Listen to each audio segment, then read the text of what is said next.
शिव महापुराण कथा। इसका हम पढ़ेंगे अध्ययन। ये कल हमने पढ़ा था कि शिव पुराण की क्या महिमा है। अभी बताते हैं आपको। ये कल हमने पढ़ी थी शिव महापुराण महात्मा, इसकी महिमा हमने कल पढ़ी थी। आज देखो आज क्या टॉपिक आता है। आज आएगा ये शिव महापुराण के श्रवण से देवराज को शिवलोक की प्राप्ति तथा चंचला का पाप से भय एवं संसार से वैराग। तो आप लोग हाथ में चावल ले लेना और चावल लेने के बाद जब कथा ये पूरा पाठ हो जाए तो शंकर जी पर अपनी मनोकामना बोल के चढ़ा दीजिएगा। सौनक जी ने कहा, महाभागा सुत जी, आप धन्य हैं, परमार्थ तत्व के ज्ञाता हैं। आपने कृपा करके हम लोगों को यह बड़ी अद्भुत एवं दिव्य कथा सुनाई है। भूतल पर इस कथा के समान कल्याण का सर्वश्रेष्ठ साधन दूसरा कोई नहीं है। यह बात हमने आज आपकी कृपा से निश्चय पूर्वक समझ ली है। सुत जी, कलयुग में इस कथा के द्वारा कौन कौन से पाप शुद्ध होते हैं, उन्हें कृपा पूर्वक बताइए एवं इस जगत को कृतार्थ कीजिए।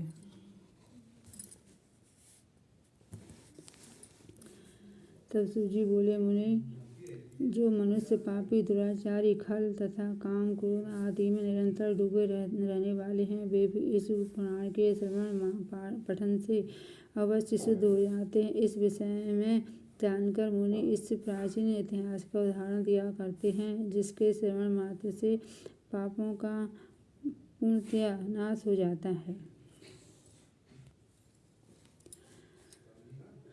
पहले की बात है, कहीं किरातों के नगर में एक ब्राह्मण रहता था, जो ज्ञान में अत्यंत दुर्लभ, दरिद्र रस बेचने वाला तथा वैदिक धर्म से विमुख था। यानी कि ब्राह्मण तो था लेकिन वो पूजा पाठ नहीं करता था, दरिद्र भी था, गरीब भी था। वह स्नान संध्या आदि कर्मों में से भ्रष्ट था, ना नहाना ना धोना, इस तरह का एक तरह से दरिद्री टाइप का था। तो भ्रष्ट हो गया था और वैश्यवृत्ति में तत्पर रहता था। उसका नाम था देवराज। वह अपने ऊपर विश्वास करने वाले लोगों को ठगा करता था। उसने ब्राह्मणों को, क्षत्रियों, वैश्यों, शूद्रों तथा दूसरों को भी अनेक बहानों से मारकर उनका धन हड़प लिया था, परंतु उस पापी का थोड़ा सा भी धन कभी धर्म के काम में नहीं लगा था। वह वैश्यगामी तथा सब प्रकार से आचार भ्रष्ट था। एक दिन घूमता घामता वह देवयोग से प्रतिष्ठान पूर्वक झूसे प्रयागराज में जा पहुंचा। वहां उसने एक विशाल नगर देखा, जहां बहुत से साधु महात्मा एकत्रित हुए थे। देवराज उन शिवालयों में ठहर गया, किंतु उस ब्राह्मण को ज्वर आ गया था। बुखार आ गया था। उस फीवर बुखार ज्वर से उसको बड़ी पीड़ा होने लगी। वहीं एक ब्राह्मण देवता शिवपुराण की कथा सुना रहे थे। ज्वर में पड़ा हुआ देवराज ब्राह्मण के मुखारविंद से निकली हुई इस वाणी कथा को निरंतर सुनता रहा। एक मास के बाद वह ज्वर से अत्यंत पीड़ित होकर चल बसा। यमराज के दूत आए और उसे पाशों से बांधकर बलपूर्वक यमपुरी ले गए।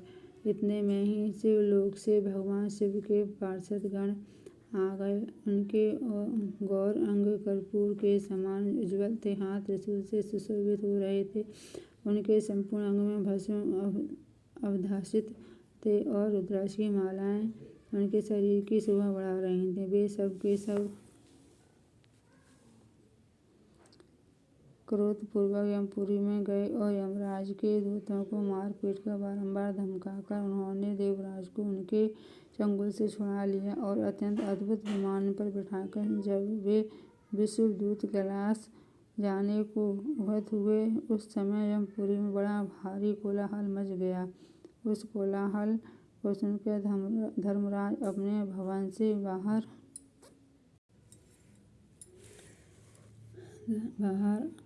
आए। साक्षात दूसरे दो मुद्राओं के समान प्रतीत होने वाले उन चारों दूतों को देखकर धर्मराज ने उनका विधिपूर्वक पूजन किया और ज्ञान दृष्टि से देखकर सारा वृत्तांत जान लिया। उन्होंने भय के कारण भगवान शिव के उन महात्मा दूतों से कोई बात नहीं पूछी, उल्टे उन सबकी पूजा एवं प्रार्थना की। तत्पश्चात वे शिवदूत कैलाश को चले गए और वहां पहुंचकर उन्होंने उस ब्राह्मण को दया सागर सांब शिव के हाथों में दे दिया। सौनक जी ने कहा कि महाभाग सूत जी, आप सर्वज्ञ हैं। महात्मने, आपकी कृपा प्रसाद से मैं बारंबार कृतार्थ हुआ। इस इतिहास को सुनकर मेरा मन अत्यंत आनंद में निमग्न हो रहा है। अतः अब भगवान शिव में प्रेम बढ़ाने वाली शिव संबंधी दूसरी कथा को भी कहिए। तब शिव जी बोले कि सौनक सुनो, मैं तुम्हारे सामने गोपनीय कथा वस्तु भी वर्णन करूँगा, क्योंकि तुम शिव भक्तों में अग्रगण्य तथा वेद वेदांतों में श्रेष्ठ हो। समुद्र के निकटवर्ती प्रदेश में एक वास्कल नामक ग्राम था, जहाँ वैदिक धर्म से विमुख महापापी द्विज निवास करता है। वे सब के सब बड़े दुष्ट हैं। उनका मन दूषित विषय भोगों में लगा रहता है। वे न देवताओं पर विश्वास करते हैं, न भाग्य पर। वे सभी कुटिल वृत्ति वाले हैं, किसानी करते हैं और भांति भांति के घातक अस्त्र शस्त्र रखते हैं। वे अव्यभिचारी और खल हैं। ज्ञान वैराग तथा समृद्धि का सेवन ही मनुष्य के लिए परम पुरुषार्थ है। इस बातों को वे बिल्कुल नहीं जानते हैं। वे सभी पशु बुद्धि वाले हैं। उन्होंने द्विज ऐसे, जहाँ के द्विज ऐसे हों, वहाँ के अन्य वर्णों के विषय में क्या कहा जाए। अब वर्णों के लोग भी उन्हीं की भांति कुत्सित विचार रखने वाले, स्वधर्म विमुख एवं खल हैं। वे सदा कुकर्म में लगे रहते हैं और नित्य विषय भोगों में ही डूबे रहते हैं। वहाँ की सब स्त्रियाँ भी कुटिल स्वभाव की, स्वेच्छाचारिणी, पापासक्त, कुत्सित विचार वाली और व्यभिचारिणी हैं। वे सद्व्यवहार तथा सदाचार से सर्वथा शून्य हैं। इस प्रकार वहाँ दुष्टों का ही निवास है। उस वास्कल नामक ग्राम में किसी समय एक बिंदुक नामधारी ब्राह्मण रहता था। वह बड़ा अधम था, दुरात्मा और महापापी था। उद्यमी उसकी स्त्री बड़ी सुंदर थी, तो भी वह कुमार्ग पर ही चलता था। उसकी पत्नी का नाम चंचला था। वह सदा उत्तम धर्म के पालन में लगी रहती थी, तो भी उसे छोड़कर सब दुष्ट ब्राह्मण वैश्यगामी को हो गया। उस समय कर्म में लगे हुए उस बिंदु के बहुत वर्ष व्यतीत हो गए। उसकी स्त्री चंचला काम से पीड़ित होने पर भी स्वधर्म नाश के भय से कलेश सहकर भी दीर्घ काल तक धर्म से भ्रष्ट नहीं हुई, परंतु दुराचारी पति के आचरण से प्रभावित हो आगे चलकर वह स्त्री भी दुराचारिणी हो गई। इस तरह दुराचार में डूबे हुए उस मूढ़ चित्त वाले पति पत्नी का बहुत सा समय व्यर्थ बीत गया। तदनंतर शूद्र जातीय वैश्या का पति बना हुआ वह दूषित बुद्धि वाला दुष्ट ब्राह्मण बिंदु समय अनुसार मृत्यु को प्राप्त हो नरक में जा पड़ा। बहुत दिनों तक नरक के दुख भोगकर वह मूढ़ बुद्धि पापी विंध्य पर्वत पर भयंकर पिशाच हुआ। उधर उस दुराचारी पति बिंदु के मर जाने पर वह मूढ़ हृदया चंचला बहुत समय तक पुत्रों के साथ अपने घर में ही रही। एक दिन देव योग से किसी पुण्य पर्व के आने पर वह स्त्री भाई बंधुओं के साथ गोकर्ण क्षेत्र में गई। तीर्थ यात्रियों के संग से उसने भी उस समय जाकर किसी तीर्थ के जल में स्नान किया। फिर वह साधारणतः मेला देखने की दृष्टि से बंधुजनों के साथ यंत्र तंत्र घूमने चली गई। घूमती घामती किसी देव मंदिर में गई और वहां उसने एक दैवज्ञ ब्राह्मण के मुख से भगवान शिव की परम पवित्र एवं मंगलकारिणी उत्तम पौराणिक कथा सुनी। कथावाचक ब्राह्मण कह रहे थे कि जो स्त्रियां पुरुषों के साथ व्यभिचार करती हैं वे मरने के बाद जब यमलोक में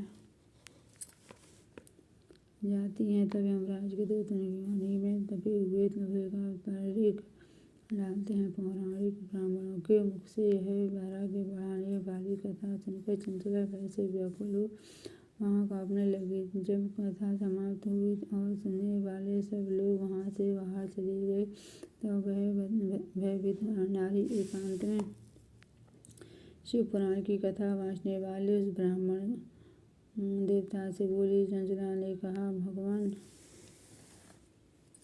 हे भगवान, हे ब्राह्मण, मैं अपने धर्म को नहीं जानती थी, इसलिए मेरे द्वारा बड़ा दुराचार हुआ है। स्वामी, मेरे ऊपर अनुपम कृपा करके आप मेरा उद्धार कीजिए। आज आपके वैराग्य रस से ओतप्रोत इस वचन को सुनकर मुझे बड़ा भय लग रहा है। मैं कांप उठी हूँ और मुझे इस संसार से विराग हो गया है।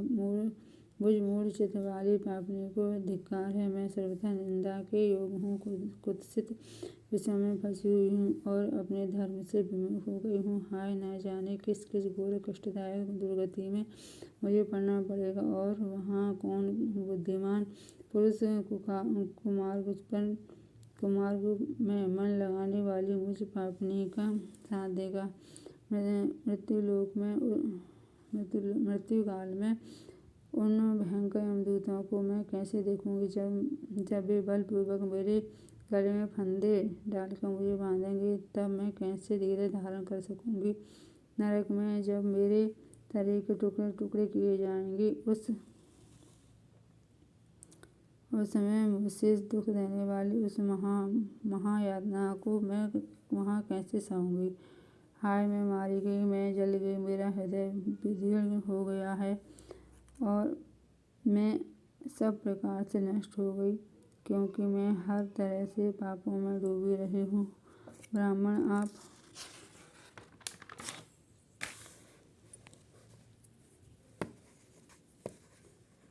ही मेरे गुरु, आप ही माता और आप ही पिता हैं। आपकी शरण में आई हुई मुझ दीन अबला का आप ही उद्धार कीजिए। सूत जी कहते हैं, सौनक, इस प्रकार खेद और वैराग्य से युक्त हुई चंचला ब्राह्मण देवताओं के दोनों चरणों में गिर पड़ी। तब उन बुद्धिमान ब्राह्मणों ने कृपा पूर्वक उसे उठाया और इस प्रकार कहा।